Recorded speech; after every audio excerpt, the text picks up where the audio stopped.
Ada yang ringan, yang sedang, dan berat ya. Kalau ringan biasanya misalnya disuspend berapa bulan, dia tidak bisa praktek ya. Disuspend. Terus kalau yang kita bilang misalnya menengah, tentunya waktunya ya bisa setahun dia disuspend, dan yang berat tentunya dipecat itu. Nah, makanya kami berharap ya, apapun itu keputusannya nanti dari Dewan Kehormatan, tapi kami punya keyakinan Saudara Farhad ya telah melakukan pelanggaran kode etik. Itu jelas tidak terbantahkan. Dia nikahi siri di situ.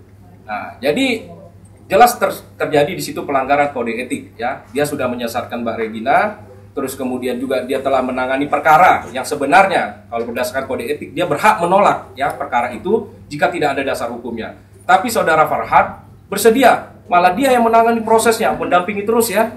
Nah, dia umumkan bahkan di situ dia mendampingi ya sampai dengan selesai perkara perceraian itu. Nah, terus kemudian belakangan dia katakan dia tertipu ya, bahkan meminta kembali mahar, bahkan maharnya tuh plus lebih-lebih. Jadi kalau bisa masih untung gitu. Nah, jadi inilah pelanggaran terhadap menyesatkan ya.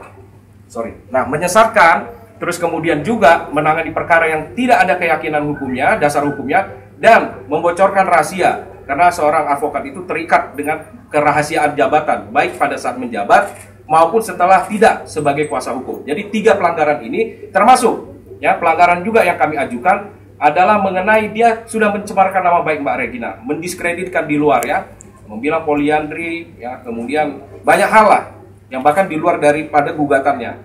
Jadi itu sama sekali ya, itu tidak benar dan kemudian bertentangan dengan martabat seorang advokat ya. Martabat advokat itu harus bertutur kata yang baik ya, tidak berbuat perbuatan yang bertentangan dengan hukum, termasuk menghina dan mencemarkan nama baik orang lain, dalam hal ini klien kami.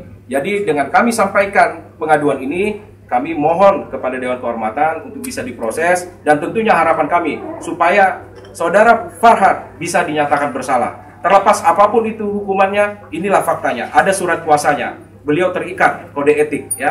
Pengennya yang hidup yang tenang ya kan, apalagi dulunya notabene kan ini mantan suami.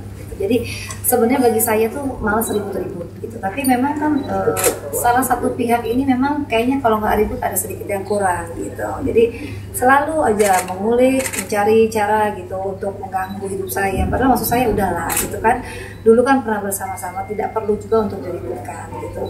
Apalagi sampai mengeluarkan isu-isu seolah-olah ditipu oleh saya poliandri, seolah-olah tidak mengenal saya. Padahal kan jelas waktu pada masa perceraian saya dahulu itu kan yang menjadi kuasa hukum saya adalah beliau gitu kan.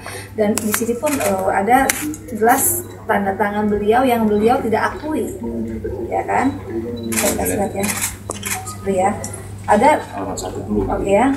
Nah ini kan jelas sekali di sini. Tahan. Ya. Nah, dia kan mengakui dia ditipu oleh saya, merasa tertipu ya kan, seolah-olah tidak mengenal saya dan mengetahui posisi saya statusnya dulu seperti apa. Tapi di sini bisa dilihat, ini statusnya ini di sini ada M. Farhad Abbas, dia sebagai surat kuasa. Oke. Jadi dari mana dasarnya dia merasa ditipu kalau dia menjadi kuasa hukum saya, yang menyidangkan dia, gitu loh. Yang waktu saya perceraian saya dengan mantan saya yang bersidang dia.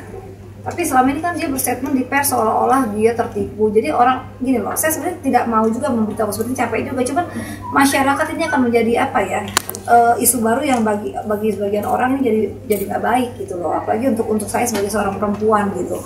Di sini jelas banget bahwa memang beliau adalah kuasa hukum saya yang menyidangkan, mengetahui asal usul status pernikahan saya sampai putusnya seperti apa gitu. Jadi kalau ada bahasa dia tertipu soal poliandri untuk ini dan itu, bagi saya omong kosong, karena kita di sini berbicara bukti gitu loh.